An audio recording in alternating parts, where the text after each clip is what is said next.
Bien, amada familia, vamos a las Escrituras y vamos a continuar nuestro tema hablando sobre el varón perfecto. Estuvimos hablando básicamente del varón como esposo, como marido, y hablamos básicamente que el varón es responsable de la vida completa de la mujer. Y hoy vamos a hablar, hermanos, sobre el varón como el padre en el hogar cristiano. El varón completo como padre en el hogar cristiano. Quiero que vayamos a las Escrituras y empecemos en el Evangelio según San Juan. Vamos a la Escritura y vamos al Evangelio según San Juan. Y vamos a leer un texto para iniciar este tema. Capítulo 5 del Evangelio según San Juan, versículo 19. Y vamos a leer este texto para empezar por allí, hermanos, para mirar esa responsabilidad tan grande que tenemos como varones de ser buenos padres. Los muchachos que están aquí, que no se han casado, pero se van a casar, que no son padres, pero van a ser padres, escuchen y aprendan, porque qué bueno llegar al hogar con el conocimiento, pero recuerden que no es el conocimiento el que nos lleva a vivir el Evangelio, es la relación con Cristo. Dice San Juan capítulo 5 versículo 19, respondiendo Jesús dijo: de cierto digo. Esta repetición de estas dos palabras muestra la contundencia de esto y la necesidad que tenemos de estar atentos a esto. De cierto os digo, no puede el Hijo hacer nada por sí mismo, sino lo que ve hacer al Padre. Porque todo lo que el Padre hace, también lo hace el Hijo, igualmente. Hermanos, tenemos una gran responsabilidad de ser padres. Tenemos una gran responsabilidad de confesar nuestra mala manera de ser padres. Y una de las cosas que quiero que quede muy clara, y ustedes lo saben y quiero volver a repetir, es que ningún sistema del mundo es confiable y ninguno es modelo para seguir. Ningún sistema del mundo es confiable y ningún sistema del mundo es modelo para seguir. El único modelo confiable, sistema confiable, es el bíblico. Y el único modelo a seguir es el de Dios. Nada más. Por eso, hermanos, es necesario que al estudiar todos esos temas, nosotros tomemos decisiones de poder desmoldearnos de ese sistema en que hemos nacido, hemos crecido, para empezar a moldearnos al molde de Cristo. Porque si no es conforme al uno, es conforme al otro, y no hay más opciones. Así que vamos a estudiar este tema. Vamos a las Escrituras, y hablando del padre en el hogar cristiano, lo primero que vamos a hablar, y de hecho vamos a hablar de eso, es el padre como ejemplo. La verdad es que creo que todos los padres que estamos aquí tenemos que pedir perdón a nuestros hijos, porque no en todo hemos sido ejemplo. Solo tenemos un padre que ha sido y es ejemplo en todo, y es nuestro Dios. Tenemos un solo hijo que es modelo en todo, y es Cristo Jesús. Todos los demás hemos fallado, y lamentablemente mientras que estemos en este cuerpo seguiremos fallando. No es una excusa, pero es la triste realidad de nuestro ser. Por eso es necesario que entendamos esto, para que los hijos perdonen a sus padres y nosotros los padres perdonemos a nuestros hijos y podamos ayudarnos los unos a los otros. Vamos al libro de Gálatas capítulo 6. Y hablando de ser ejemplo de los hijos, Gálatas nos muestra la importancia de ser ejemplo. Gálatas capítulo 6, el versículo 7 del libro de Gálatas. El versículo 1 del capítulo 6 empieza hablando de que hay que restaurar al caído. Los siguientes versículos hablan de que hay que sobrellevar las cargas los unos de los otros y ninguno creerse más que el otro, porque lamentablemente todos tendemos a fallar, y en aquello que yo juzgo a alguien hoy, posiblemente mañana otros me estén juzgando a mí. Y voy a leer el versículo 4 para coger el contexto del versículo 6. Así que cada uno, tanto padres como hijos, cada uno someta a prueba su propia obra. Y si lo hace, entonces tendrá motivo de gloriarse solo respecto de sí mismo y no en otro, porque cada uno llevará su propia carga. El que es enseñado en la palabra, haga partícipe de toda cosa buena al que lo instruye. ¿Por qué? Dice el versículo 7: no os engañéis, Dios no puede ser burlado, pues todo lo que el hombre sembrare, eso también segará. Si nosotros vamos a la Biblia, vamos a encontrar que los terrenos más apropiados y más complicados para sembrar son el ser humano. Son el ser humano. Y creo que los terrenos, hermanos, donde nosotros siempre estamos sembrando es en nuestros hijos. Lo que usted deje hacer a su hijo, lo que usted le enseña a su hijo, lo que usted le muestra a su hijo, eso su hijo terminará haciendo. Y aquí hay una gran responsabilidad, especialmente a los muchachos que les hablo hoy, mis hijos y todos sus hijos. No todo lo que nosotros hacemos está bien. Y no todo lo que nosotros hacemos es conforme a la palabra. Por lo tanto, no deben copiar todo ni hacer todo lo que sus padres hacen, pero deben evaluar todo lo que sus padres hacen para mirar si lo que sus padres hacemos es conforme a la palabra de Dios. En aquello que no es conforme a la palabra de Dios, tienen responsabilidad de perdonarnos y ayudarnos a corregir. Pero para nosotros los padres aplica muy bien ese texto. No nos engañemos. No nos engañemos. ¿Por qué? Porque Dios no puede ser burlado. ¿Qué significa esto? Es que Dios hace crecer lo que nosotros sembremos. La Biblia dice, hablando de la siembra, que uno es el que siembra y otro es el que recoge. Sí, pero ¿quién es el que da el crecimiento? Dios. Tenemos padres que han sembrado muy mal. Tenemos esposos que han recogido cosechas terribles en mujeres. Y tenemos mujeres que han recogido cosechas terribles en hombres. ¿Cierto? ¿Por qué? Porque sus padres sembraron muy mal. Si yo le hiciera la pregunta a ustedes, no quiero que la contesten, solamente respondan. Lo que sus padres sembraron en ustedes, ¿de qué manera lo ha cosechado su cónyuge? Por ejemplo, una mujer que no sea enseñada en nada, que sea criada consentida, que se le dé todo, ¿qué clase de esposa va a ser? Un joven que sea hijo consentido, que sus padres le den todo, que no le enseñen a hacer nada y que crea que todas las cosas de la casa son responsabilidad de la mujer. ¿Qué cosecha va a recoger esa mujer que sea su esposa?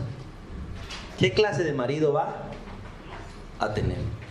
Y lamentablemente, lo que cada uno siembra, cosecha. O pobrecito aquel que lo coseche. Porque uno siembra y otro cosecha. Pero Dios permite que el crecimiento se dé. Por eso es necesario lo que dice el versículo 6, el 7. Dios no puede ser burlado, pues todo lo que el hombre sembrare, esto también segará. Y si ustedes vamos un momentico al libro de Ezequiel, por favor, vamos al libro de Ezequiel.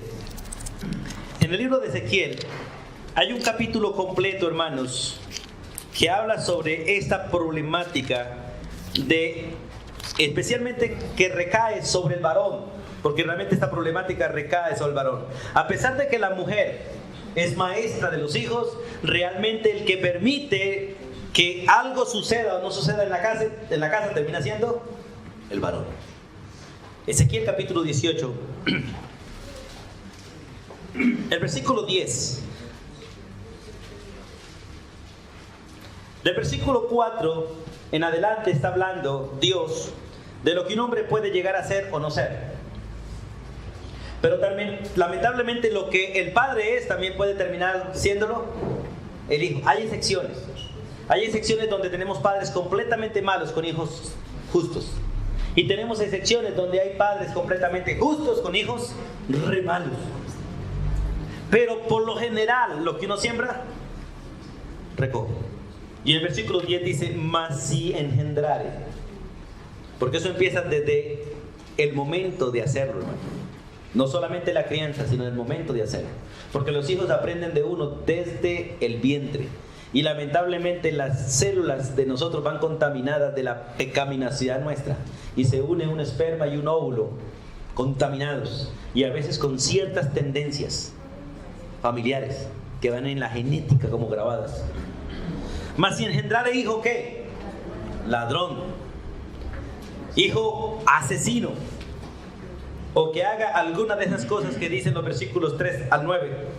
Y que no haga las otras, las que realmente debe hacer, sino que comiere sobre los montes, violare la mujer de su prójimo, al pobre y al menesteroso oprimiere, cometiere robos, no devolviere la prenda o alzare sus ojos a ídolos, e hiciera abominación, prestara interés y tomare usura, ¿vivirá este? Dice la Biblia, no vivirá. Dios sentenciando a los hijos desde el vientre por mala crianza. Dios sentenciando a los hijos desde el vientre por mala crianza. Todas estas abominaciones hizo, de cierto morirá, su sangre será sobre él. Pero el versículo 14 hace un contraste,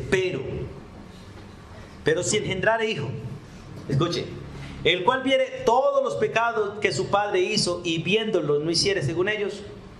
¿Por qué? Porque el hijo no tiene excusa para decir, es que yo hago así porque mi papá lo hace así. Pero tampoco el padre debe excusarse, es que mi hijo es responsable de lo que haga, no debe hacer lo que yo hago. No, los dos son responsables. El uno de dar ejemplo y el otro de no hacer lo que su padre hace mal. Porque Dios nos ha dado a todos voluntad, nos ha dado razón, nos ha dado la capacidad de ver qué es bueno y qué es malo. Mis hijos tienen la capacidad de saber qué es bueno y qué es malo. Tienen la capacidad de ver si lo que yo hago es bíblico o no es bíblico. Y ellos no pueden decir, pues usted lo hace. No tienen delante de Dios ese permiso, no tienen. Porque el solo hecho de decirlo ya los hace responsables delante de Dios. Pero es necesario que nosotros entendamos la importancia de ser ejemplo para nuestros hijos, para que se cumpla en ellos ese principio de San Juan capítulo 5 versículo 19. Todo lo que el Padre hace, igualmente lo hacen los hijos. Mire, hermanos, y en esto, hermanos, nosotros tenemos que tener mucho cuidado. Nosotros una vez, por una exhortación que Yamil nos hizo a nosotros, tomamos una decisión. Yamil estaba muy pequeñito y nosotros íbamos viajando un domingo en la mañana. Veníamos de Ocaña, creo que era para acá, ¿cierto? Y Yamil nos dice, papá, ¿y usted me enseña en el púlpito que los domingos deben estar en el culto y no viajando? Entonces, ¿por qué vamos nosotros viajando hoy? Si hoy es domingo. Y de ahí para acá, tomamos esa decisión de no hacer ninguna cosa planeada por nosotros un domingo que no fuese después de buscar al Señor y estar con el Señor. ¿Por qué? Porque los hijos terminan haciendo lo mismo que hacemos nosotros. Si usted el domingo es el día que saca para hacer todos los oficios de su casa, ¿qué hará el hijo después? Lo mismo. Podrá decir, al trabajo no debo fallar, al colegio mis papás no me dejaron fallar, pero a la iglesia sí puedo fallar. O sea, ir a la iglesia no es una obligación realmente, es una opción. ¿Por qué? Porque mis padres lo hacían. Ellos dejaban todo por su trabajo y dejaban todo para que yo fuera al colegio, pero el domingo dejaban al Señor por hacer cualquier cosa. Si usted tiene un tiempo devocional y dice el hijo, no, primero vamos a la película y después le hacemos el devocional, ¿qué van a grabar los hijos en la mente? ¿Qué es más importante para papá? La película, el tiempo con Dios. Todo lo que el hombre sembrare, eso también va a cegar. Por eso, hermanos, es maravilloso. Nuestro hijo también, sigo con los ejemplos en casa, nuestro hijo también tenía muchos anhelos de pertenecer a un equipo de fútbol. Pero tristemente los equipos de fútbol entrenan los domingos. Le dijimos dos opciones, el Señor o el fútbol. ¿Para qué le sirve el fútbol a mi hijo? Para hacer deporte. ¿Y para qué le sirve a mi hijo? Ir a la iglesia. Para conocer al Señor e ir al cielo. ¿Cuál de los dos debe ser la prioridad de su padre? ¿Y quién elige? ¿Mi hijo o yo? El papá. Y podríamos colocar ejemplos, miles de ejemplos, hermano, hoy, miles. ¿Cuál es el responsable siempre? El padre. Después del culto podemos hacer muchas cosas, ¿cierto? Tenemos 6 días para hacer cualquier cosa en la tierra, dijo el Señor cuando hizo la creación. 6 días tenéis para hacer todo en esta tierra, pero mi día lo guardaréis y lo respetaréis. ¿O no es así? Y nuestros hijos deben saber eso, no como parte de la religiosidad, sino como parte de una relación con Dios. No como un ritual, no como un legalismo, no como un fanatismo, porque sé que muchos ven eso como fanatismo, no, sino como parte de un compromiso serio con Dios. A veces en los compromisos, que hay partidos los entre semana, digo, pero usted no puede dejar de asistir al colegio. Bueno, está bien. No, pero vaya el domingo, porque a la iglesia sí puede faltar. Por eso la necesidad de lo que dice Gálatas capítulo 6, muy claramente, versículo 7. Dios no puede ser burlado. Nosotros pensamos que nosotros en el futuro podemos cambiar las cosas. Hermanos, Dios no puede ser burlado. Lo que usted siembra, Dios hará que coseches. Porque usted siembra la semilla y usted no va a poder revertir el proceso después. Porque el que lo hace germinar y producir no es usted, es Dios. Todo lo que el hombre sembrare, eso también va a cosechar. Ahora vamos a Proverbios 17:6, por favor. La necesidad de ser ejemplo.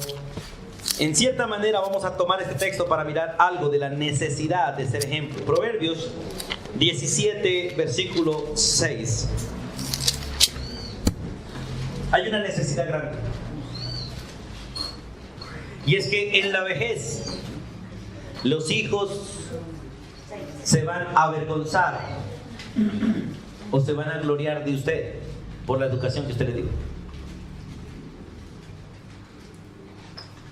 Los hijos en la juventud, cuando uno les pone reglas, les pone leyes y no les deja hacer lo que ellos quieren, uno es malo. Uno es malo para ellos. El peor papá es el que pone reglas, el que pone leyes. Pero cuando uno llega a la vejez, ese no es el peor, sino el mejor. Cuando uno le deja a los hijos hacer lo que les da la gana, los deja ir donde quieren, les da todo lo que desean, en la juventud ese es el mejor papá, el papá cool. Pero cuando llega a la vejez ese muchacho se da cuenta que tuvo el peor de los papás. ¿O no es así? Por eso el 17:6 dice: corona de los viejos son los nietos. Y casi todo padre, o por no decir todo padre, desea que sus hijos le den nietos. Y uno es contundente, disciplinador con los hijos, pero alcahuete con los nietos, cosa que no debe hacer. Cosa que uno no debe hacer. Pero el texto dice: corona de los viejos son los nietos. ¿Y qué son los padres? ¿Qué son los padres para los hijos? Según ese versículo 6. Y la honra de los hijos, sus padres. Mire, hermanos, instruye al niño en su camino, y cuando sea bien. Mire, hermanos, no espere que su hijo se lo agradezca en la juventud, no lo van a hacer. ¿Cuántos de ustedes fueron agradecidos con su papá en la juventud? Hermano, ninguno. Eso es muy raro, el que es agradecido, el que dice: sí, papá, así está bien, deme, vale, tome, aquí estoy. No, hermano, no. Pero pregunta, ¿cuántos de ustedes en la vejez han sido agradecidos con las correcciones, disciplinas? ¿Y cuántos de ustedes también han hablado mal de sus padres por no hacer lo que tuvieron que hacer? Porque el texto es claro: la honra de los hijos son sus padres. Uno al final termina diciendo: gracias Dios, gracias, doy gracias por mi papá, no me dejó hacer lo que me dio la gana, doy gracias porque me dio palo. Mal, sí, me dio muy mal, pero me dio. Y yo tengo que hacerlo. Mis padres me dieron a mí con lo que cogían. De todo, hermano. Cables de máquina, cables de la luz, varas, chanclas, pellizcos, zapatos que volaban, no lo agarraban a uno y le daban por donde. Chanclas voladoras. Toda clase de objetos, verbena, chamizos, guadua, palos de escoba. La que más recuerdo es la bandita de la máquina de coser, una redondita que era de cuero, y a veces la mojaban. Por inquieto, yo fui muy inquieto, y todavía no me puedo estar quieto. Pero hoy doy gracias a Dios por mis padres, doy gracias a Dios mis padres. Y todos nosotros los 6 hijos damos gracias a Dios por nuestros padres. Y especialmente mi madre. Que mi madre nos daba todos los días. Papá una vez al mes. Con eso era suficiente. ¿Por qué? Porque mamá estaba ahí, en medio de las peleas nuestras. Entre 6 hijos uno pelea, molesta, friega, discute. Bueno, pero al final, en estos tiempos, este versículo se hace real en mi vida. La honra de los hijos, sus padres. Por eso es necesario, hermanos, entender este principio, la necesidad de ser ejemplo. Instruye al niño en su camino y cuando sea viejo, ese hijo se lo va a agradecer toda la vida. Deje que sus hijos hagan lo que quieran, denle libertad. Y cuando sean viejos, te van a aborrecer. Tenemos los hijos hoy en día amargados. Los viejos, todos esos viejos amargados, todos esos jóvenes de 40 para arriba, viatos que dicen por ahí amargados, tuvieron padres alcahuetes, padres que no los criaron, no los disciplinaron, no los corrigieron. ¿Alguna vez usted escuchó hablar de bullying en su juventud? Bullying. ¿Alguna vez su padre fue al colegio para defenderlo a usted por el bullying? No, da uno quejas, dirá que los padres le daban otra paliza en la casa.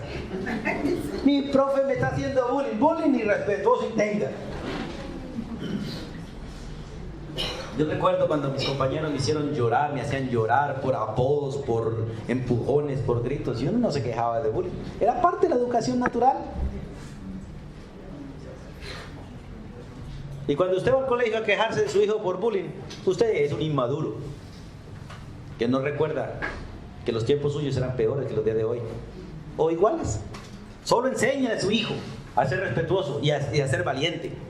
Y si le ponen una cachetada, enséñale a poner la otra y no devolver golpe con golpe, ¿cierto? Porque algunos aprendieron la canción golpe con golpe yo pago. No.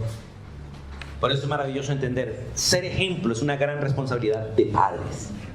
En todas las áreas, hermanos.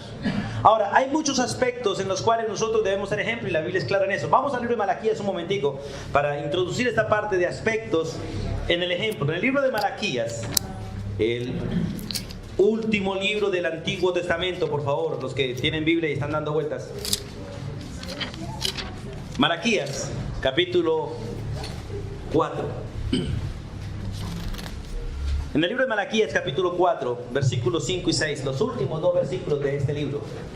Es interesante cómo cierra este libro, el Antiguo Testamento. He aquí yo os envío el profeta Elías, antes que venga el día de Jehová grande y terrible. Recuerde que, a pesar de que aparentemente Elías va a venir, el verdadero Elías, Juan vino con el espíritu de Elías y vino a cumplir esta profecía. Malaquías capítulo 4, versículo 6.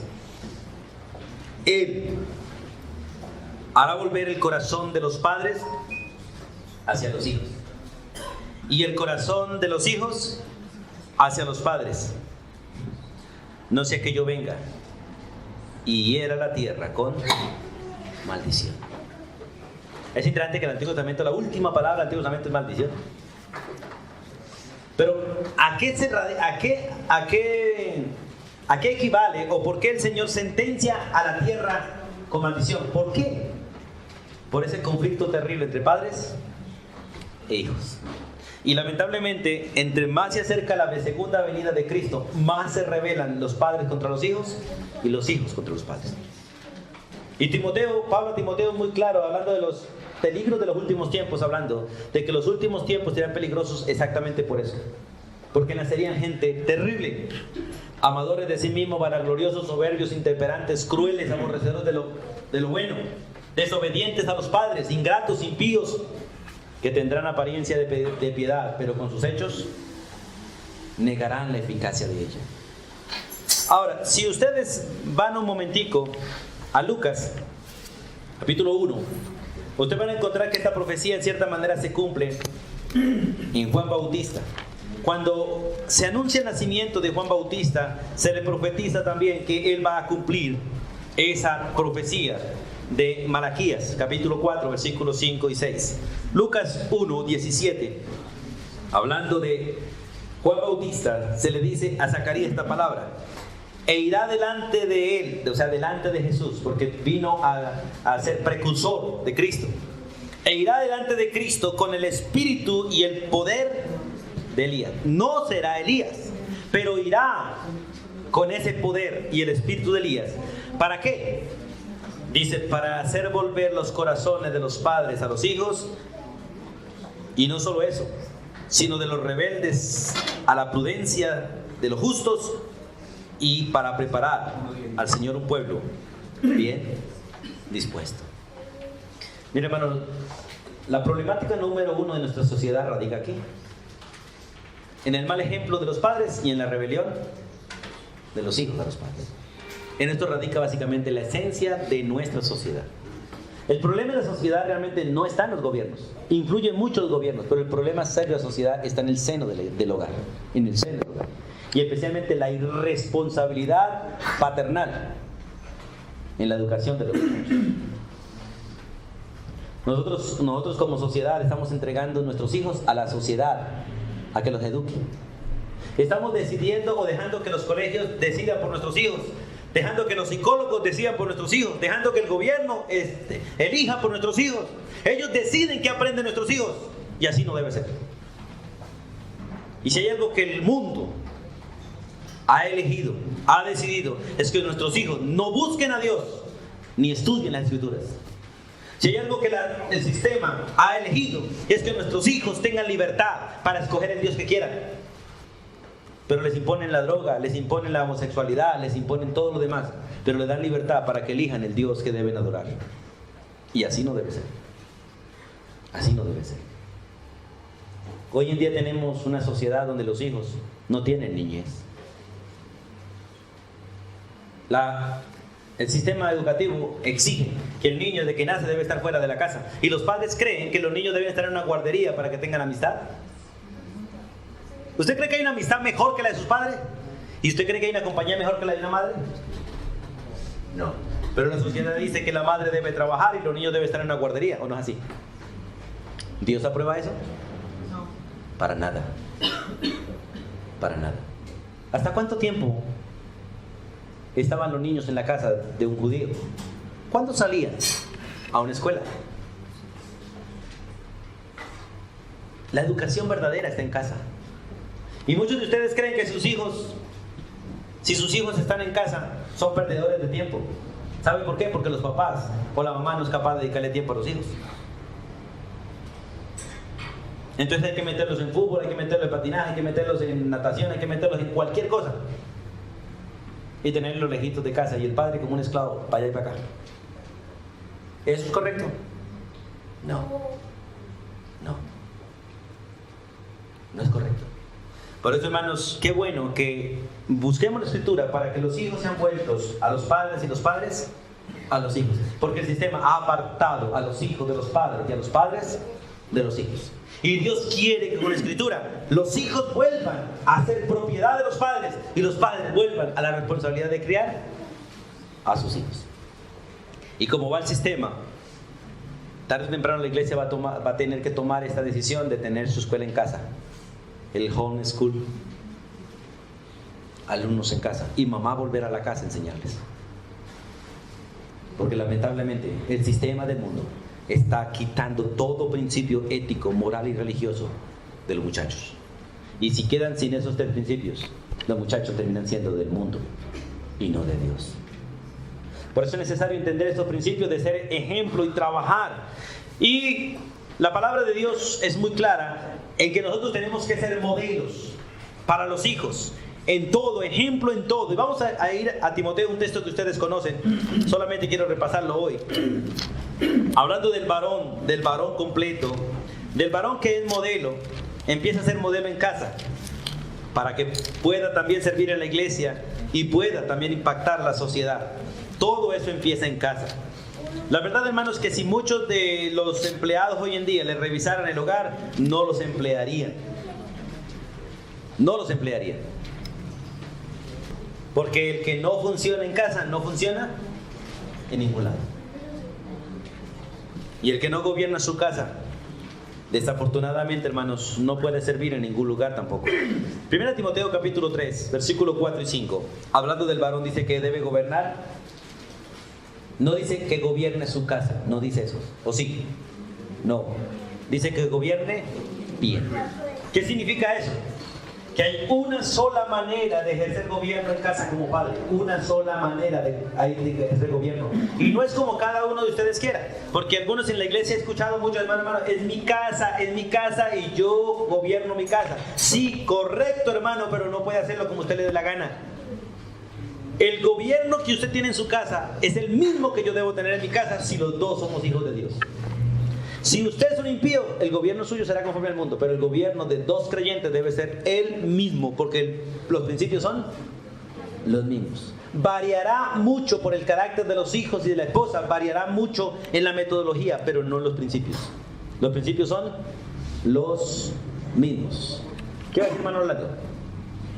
Ese principio es muy importante, sobre todo hoy en día, porque el sistema comunismo trata de que el gobierno sea el Estado sobre los hijos, así es, no el padre sobre los hijos. Es contrario a la Biblia.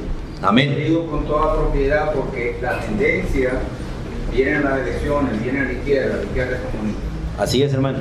Lamentablemente en lo que tenemos que elegir para votar no hay nada bueno todavía. No hay nada, hermano. Como estaba escuchando estos días a Arias Silva. Ustedes en la primera vuelta de elecciones les toca votar por el que ustedes quieran. Después les toca votar por el que quede. Pero hermanos, voten por quien voten y quede quien quede. Ellos no deben ser los que te controlen ni te gobiernen a ti. Nosotros tenemos quien nos gobierne y es Cristo Jesús. No estamos sujetos directamente a la Constitución Política de Colombia. Debemos respetar la Constitución Política de Colombia. No estamos sujetos directamente a la palabra de Dios. Esta es nuestra ley. Esta es nuestra ley. Y esta ley dice que usted debe criar a sus hijos, debe exhortar a sus hijos, darle vara a sus hijos, pero no los maltrate. Porque si los maltrata, Dios usará la ley del mundo para castigar a usted. Por eso es importante que gobierne bien su casa. 2, que tenga a sus hijos ¿en qué? En sujeción, pero con honestidad. ¿Cómo tiene a una persona uno en sujeción con honestidad? Enseñándole, no obligándola. Enseñándole, cumpliendo los 4 principios de Timoteo. Enseñando, corrigiendo, redarguyendo.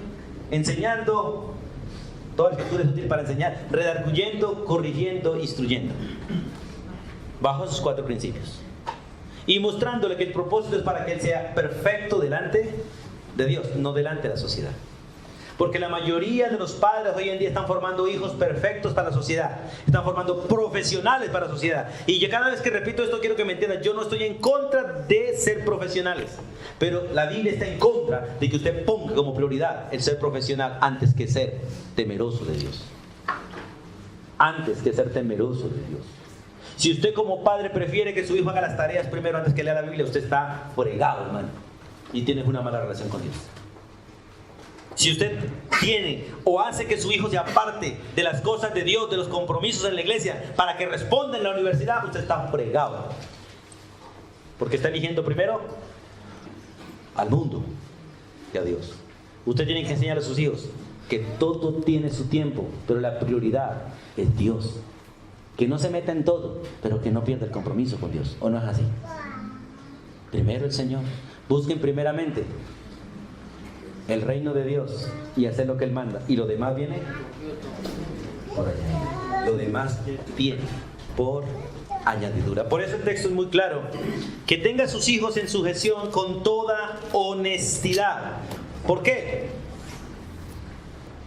Pues el que no sabe gobernar su propia casa, el que no sabe hacerlo bien, no puede realmente ayudar a nadie más. No puede ayudar a nadie más. Y lo que Dios quiere es que nosotros podamos ayudar a todo el mundo. Y para ayudar a todo el mundo, la tarea empieza en casa. La tarea empieza en casa.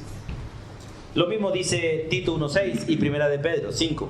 Vamos a repasar Primera de Pedro capítulo 5, que ustedes también lo saben de memoria, pero solamente quiero repasarlo, leerlo, no voy a profundizar aquí. Versículo 2 dice: apacienten. Hablando a los pastores, y en este caso hablando a cada padre, porque cada padre es pastor. Apacentar la grey de Dios que está entre vosotros. ¿Y cuál es la grey de un varón? Su casa. Prioridad, su esposa como su oveja y sus hijos como corderos. Recuerden que Dios le dijo a Pedro que no solo apacentara las ovejas, que también apacentara los corderos. Y no sé cuántos de ustedes han tenido el privilegio, yo he tenido el privilegio de tener ovejas. Y a veces apacentar las ovejas es más fácil, pero es más peligroso, porque topetean más duro, patean más duro. Pero apacentar corderos es más complicado porque esos brincan y corren y a veces es difícil agarrarlos, hermano. Es lo mismo en el hogar. A veces es más fácil dominar a la mujer que a los hijos. Y los hijos son a veces tan brincones como corderos que les toca a uno estar en pilas. Porque él brinca para acá y brinque para allí. Por eso es interesante este maravilloso texto. Apacentar la grey de Dios que está entre vosotros, la grey de cada uno. ¿Cómo? Cuidando de ella. Escucha, el trabajo de la crianza es de cuidado, hermano, es de cuidado. Y uno de los problemas que tenemos hoy en día es que la mayoría de padres no estamos cuidando a los hijos. Cuidando de qué hablan, cuidando de qué hacen, cuidando de quiénes son sus compañías, cuidando de cómo se visten, cuidando de qué miran la televisión, con quién hablan por el celular, cuidando de todo ello en todas las áreas. La primera tarea del pastorado es el cuidado. No por fuerza, o sea, no a las malas, sino voluntariamente. No por ganancia deshonesta, no para buscar el beneficio para usted, sino con ánimo pronto. Porque la mayoría de padres buscamos que nuestros hijos no nos avergüencen, sin importar si ellos avergüenzan a Dios. Y lo importante es que no avergüencen a Dios, porque si no avergüenzan a Dios, no nos avergonzarán a nosotros. El muchacho que es criado con ética y moral, pero sin Dios, tarde o temprano te respetará. Porque la persona que es criada sin Dios no tiene ética ni moral. Es una falsa ética y una falsa moral. Solo se portará bien cuando te ve. Pero cuando está solo, hará lo que él quiera. Hará lo que él desea. Y el versículo 3 dice: no como teniendo señorío sobre los que están a vuestro cuidado, porque a pesar de que tengo una esposa y unos hijos, no soy dueño de ninguno de ellos. Tanto la esposa como los hijos son regalo de Dios y son administración de Dios, dados con un propósito específico, por un tiempo específico, pero con una responsabilidad grande, porque tengo que dar cuentas por ellos delante de Dios. No como teniendo señorío sobre los que están a vuestro cuidado, sino siendo que ejemplo de ellos en todo. En todo. Por eso, hermanos, es necesario que entendamos esos principios y tenemos que aprender a ser ejemplo en la autoridad, pero también ser ejemplo en las finanzas. Vamos a Proverbios 13:22. Hay hermanos que no están preocupados por ser ejemplo para sus hijos en las finanzas. Y hay hijos jóvenes que ya están metidos en deudas, que ya están aprendiendo a fiar, que ya están aprendiendo a hacer trueques raros, porque sus padres los han dejado. Proverbios capítulo 13, versículo 22. La Biblia dice muy claramente en ese texto: el bueno, escuche, el bueno, el que teme a Dios, el que respeta a Dios, el que se deleita en los mandamientos de Dios, el bueno, ¿qué hace? Dejará heredero. ¿A quién? No dice a los hijos, dice a los nietos. No porque le pase la herencia a los nietos, sino porque su buena administración a través de los hijos llega a los nietos. Y es triste hoy en día ver muchos padres que ni siquiera le dejan a los hijos algo. Y lo que le están dejando es deudas. Y algunos están pensando: no, hermano, yo lo que trabaje, yo me lo voy a tragar. ¿Usted cree que yo voy a dejarle a mi mujer? ¿Qué tal que yo me muere mi mujer para que se vaya con otro? Ese es el pensamiento de algunos cristianos también. Y mis hijos, si quieren tener, que trabajen. Esto es diabólico. Eso es pagano. ¿Sabe por qué? Porque, hermanos, la verdadera satisfacción de un varón es trabajar para su hogar. Como la verdadera satisfacción de una esposa es hacer alimento para su esposo y sus hijos, cuidar su casa para su esposo y sus hijos. Y la verdadera satisfacción de un hijo es ayudarle a sus padres. Ese es el principio bíblico. Pero el versículo 22 es muy claro: el bueno dejará heredero a los hijos de sus hijos. O sea, pasará del padre al hijo y del hijo al nieto. Pero, escuche, las riquezas del que se deleita en el pecado no estarán guardadas para los descendientes, sino para los justos. Hermanos, qué maravilloso es entender estos principios, y que si al menos usted se muere, no dejen deudas a su familia, al menos deje paga la funeraria. Para que sus hijos no tengan problemas cuando usted se muera. Al menos dejó paga la funeraria, no nos dejó deudas. Excelente, ¿cierto? Que sus hijos puedan deshacerse de su cuerpo al final con alegría y no con lágrimas. ¿Y ahora qué empeñamos para enterrar a papá? Porque aparte de las deudas que tiene, una más dejó. Toca enterrarlo. Toca enterrarlo. Y para enterrarlo, por mínimo hoy en día son 5 o 6 millones de pesos. Por mínimo. ¿Cierto? Así que hermanos, qué bueno que usted esté pagando la funeraria. Es muy poquito para lo que se gasta ese día, hermanos. Que yo no me voy a morir pronto, usted no lo sabe. Usted no lo sabe. Por eso es maravilloso dentro de la buena administración, y esto hay que enseñárselo a los hijos. A los hijos hay que enseñarle la buena administración de la finanza. Vamos a 2 Corintios capítulo 12, donde Pablo, exhortando a los corintios, también les da este consejo, porque lamentablemente hoy en día muchos padres no tienen hijos, sino esclavos. Aunque todo hijo es un esclavo voluntario de sus padres, no debe ser un esclavo a la fuerza de sus padres. 2 Corintios 12, versículo 14. El apóstol Pablo es muy claro en este texto. Y aquí por tercera vez estoy preparado para ir a vosotros, y no os seré gravoso. ¿Por qué? Porque no busco lo vuestro. Escuche, esto es lo interesante. El padre no debe buscar lo de los hijos, pero debe enseñar a los hijos para proveer para sus padres y para cuidar a los padres y para multiplicar los bienes de los padres, porque al final, ¿de quién es? De los hijos. Al final es de los hijos. Porque no busco lo vuestro, sino a vosotros, que eso es maravilloso. No busque el beneficio que su hijo pueda ofrecer, busque a su hijo, y el beneficio del hijo será para usted. Pues no deben atesorar, escuchen, no deben atesorar los hijos para los padres, sino los padres para los hijos. Qué bonito es cuando usted entrega la administración a su hijo, y su hijo no tiene que darte a ti, sino que su hijo empieza a compartir de lo que usted le dio a él, empieza a compartir contigo. Pero hay gente que no le da sino problemas a los hijos, y los hijos tienen que sostenerlos en todo. Eso es en contra de Dios. Yo he tomado como ejemplo muchas veces al vecino del frente. Es un impío. Ahí el de Nórdico. El de Nórdico. Ese hombre disfruta de su vejez. Es en su cicla para arriba y para abajo. Y te entregó su empresa a sus hijos, y sus hijos son juiciosos, trabajan, y él disfruta, vive feliz, contento de sus hijos. Y uno ve que sus hijos son juiciosos. Y él ahora se ocupa solamente de su esposa y de hacer deporte. Y uno ve cómo él disfruta cada día. Ve su empresa funcionando. Sus hijos le tienen su carro, le compraron su carro, sus hijos le tienen su sustento mensual. Y él goza de su vejez. Y es buen vecino. De hecho es generoso, amable. Es el mejor vecino que nosotros tenemos en la cuadra. Y es maravilloso entender este principio, hermanos. ¿Saben por qué? Porque dejó a los hijos de sus hijos herencia. Y hoy disfruta de lo que le entregó, la administración que le entregó a sus hijos. Ya no administra él, administra a sus hijos, pero él disfruta del beneficio de ellos. ¿Qué iba a decir, hermana María? Que si los hijos son malos, entonces también pues tienen que heredar, así sean malos. Son malos, pero no les entregue la herencia en vida, porque la van a acabar. Espere que usted se muera para que la disfruten en cierta manera. Pero es de ellos. Por eso, y si a ellos no interesa si la malgasta, si la quedan en la calle. No los dejen en la calle, ni así sean malos, no piense dejarlos en la calle.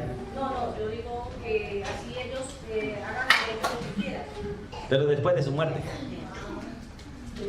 Después de su muerte, hermana, haga eso. Al buen hijo es maravilloso entregarle la herencia en el momento de casarse. Al buen hijo es maravilloso entregarle la herencia en el momento de casarse. Al malo no, porque la despilfarran. Pero aún así tenemos ejemplo en la Biblia de un padre que le entregó la herencia a uno malo. El hijo pródigo. Él la malgastó. Y el padre no le reservó herencia, pero le reservó el corazón, su corazón, para perdonarlo y volverlo a recibir como hijo. Si volvía arrepentido, claro está, ¿no? Por eso es necesario, hermano, entender. O sea, como creyentes no tenemos que esperar a que nosotros muramos para entregarle a los hijos. Pero como buenos administradores no podemos entregarle administración a un irresponsable. Porque la Biblia dice que debemos entregarle a los que son fieles, no a los infieles. Al infiel, después de que muramos, y él verá qué hace entonces. Él verá qué hace. Conozco una hermana piadosa en el Señor, ya murió, que su esposo murió y ella le entregó toda su herencia a sus hijos. Y se quedó con la parte de ella. Y sus hijos malgastaron todo porque les quedó mucho dinero. De hecho, ellos quedaron ricos todos. Pero todos, por ser criados, hijos consentidos, acabaron con todo. Solo conozco uno, que su herencia la invirtió en un hotel y tiene el hotel todavía, pero ha vivido con mala administración. Ahora murió ella. Y ella sí quedó con lo suyo, administró lo suyo, puso a multiplicar lo suyo, vivió bien, ofrendó a la iglesia, era generosa. Ahora murió ella. Y los hijos están peleando. De hecho, ya vendieron muchas de las propiedades que ella tenía y ya malgastaron todo lo que ella dejó. Pero después de nosotros, ellos verán. Les corresponde a ellos. Dios los llamará a cuentas. Y 1 Timoteo 5:8 dice que el que no provee primero para su casa ha negado la fe y es peor que un incrédulo. Vamos a Génesis 37, 2-4. En estos minuticos que nos quedan, porque no solamente debo ser ejemplo en la autoridad, también debo ser ejemplo en las finanzas, pero también ejemplo en el amor. En Génesis 37 nos muestra una familia que no fue ejemplo en el amor, y fue la familia de Isaac. Génesis 37, por favor, vamos un momentico. Que no fue ejemplo en el amor, y lamentablemente esto sucede en casi todos los hogares. Génesis capítulo 37, versículos 2-4, hermanos. Dice la Biblia, esta es la historia de la familia de Jacob. Perdón, esto no está hablando de Isaac, está hablando de Jacob netamente. Pero Isaac hizo lo mismo, lamentablemente. José, el primogénito de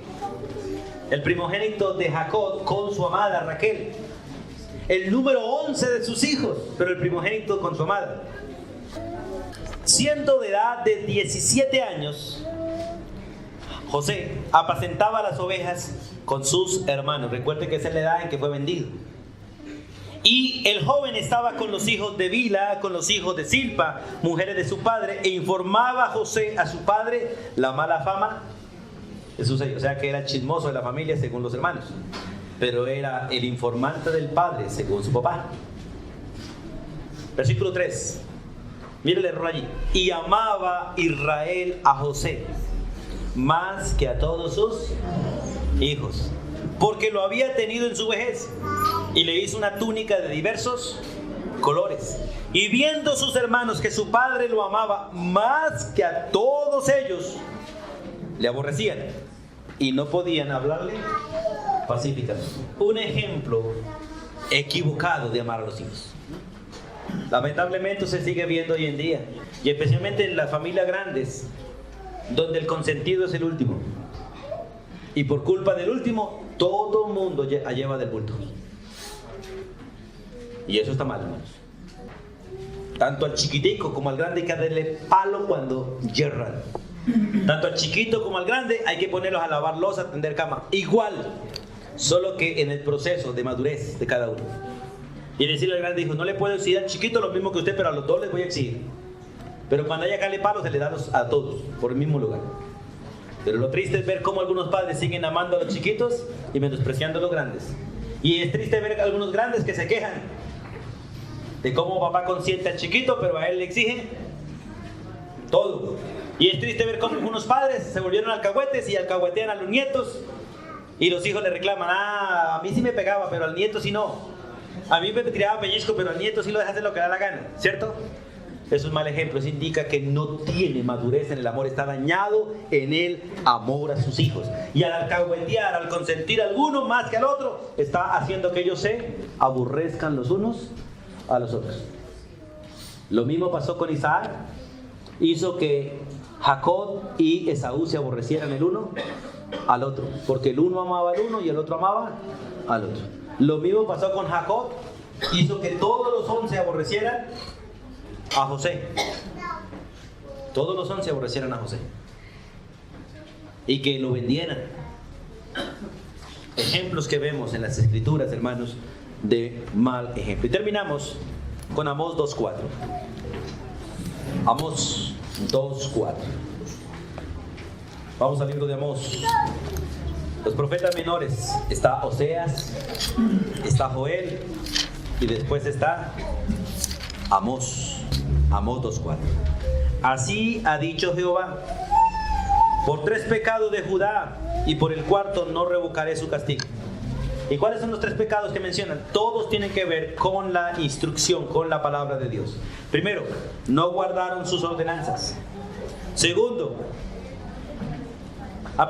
primero, menospreciaron la ley de Jehová, o sea, la Biblia. 2, por menospreciarla, no guardaron sus ordenanzas. Y por menospreciar la ley y no guardar sus ordenanzas, los hicieron errar sus propias mentiras. Mire, hermanos, si usted le enseña a su hijo a amar más el estudio, más los cuadernos, más la universidad que la Biblia y la iglesia, usted está enseñando a su hijo esos 3 pecados. Les enseña a menospreciar la Biblia, les enseña a no guardar sus ordenanzas y les enseña a andar en sus propias mentiras. Y por esas cosas viene la ira de Dios. Por esas cosas viene la ira de Dios sobre usted y sobre sus hijos, sobre nosotros y sobre nuestros hijos. Por eso el varón debe ser ejemplo en la enseñanza de la palabra, enseñar a los hijos que la prioridad es la palabra de Dios. Yo no sé cuántos de ustedes le enseñaron, pero a mí me enseñaron que cuando uno le servían sopa y seco, primero se comía la sopa. ¿Ustedes le enseñaron eso? A los hijos de hoy en día, por eso no comen sopa. Otros comían la sopita primero y después el resto, aunque casi era siempre la sopa. Hermanos, debemos ser maestros en la enseñanza. Primero, la enseñanza de Dios. Toda clase de enseñanza de los hijos deben aprender a los padres. La palabra de Dios se aprende de los padres. El trabajo se aprende de los padres. La educación se aprende de los padres. La constancia en las cosas se aprende de los padres. Y ellos deben ver en nosotros. Posiblemente en la niñez no lo aprendan. Posiblemente en la juventud no lo acaten. Pero en la vejez, si Dios les da vida, lo harán. Por eso, amada familia, el padre debe ser ejemplo de sus hijos en todo. El padre debe ser ejemplo de sus hijos en todo. Como Dios es ejemplo como padre en todo. Y Cristo aprendió de su padre en todo. Y ahora Cristo es modelo para nosotros en todo. Padre, gracias por el buen ejemplo que nos has dado en Cristo Jesús. Y gracias porque eres digno de ser imitado en todas las cosas. Permítenos andar como hijos amados, que te imitemos a ti en todo. Y oramos para que podamos ser padres ejemplos para nuestros hijos, pero que también nuestros hijos aprendan, Dios, a distinguir entre el bien y el mal, y puedan perdonarnos en nuestros errores, ayudarnos a corregirlos, pero también puedan vivir en la fe que tú has puesto en nosotros como padres. Ruego por cada hogar en la iglesia y pido tu bendición en el nombre de Jesús. Amén y amén.